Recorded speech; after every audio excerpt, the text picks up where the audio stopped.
হাসরের ময়দানে আল্লাহ তাআলা যখন ফেরেশতাদের মাধ্যমে আগুনের শিকল দিয়ে টেনে জাহান্নামকে হাসরের মাঠে এনে দাঁড় করাবে, মনে করেন এখানে আইনা রাখবে, আমরা সবাই তাকাবো, এরকম হাসরের মাঠে যখন জাহান্নামকে আনা হবে, এই জাহান্নামের দিকে এক নজর তাকাইয়া হাসরের ময়দানের সমস্ত নাফরমান পাপী বেঈমান আবারও বলবে আল্লাহর কাছে, রব্বানা আখিরনা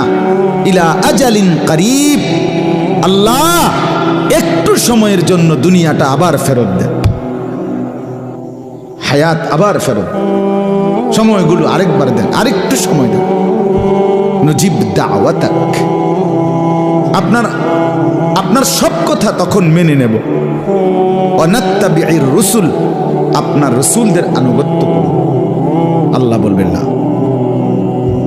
না বান্দা, এখান থেকে কাউকে আর ফেরত দেব না।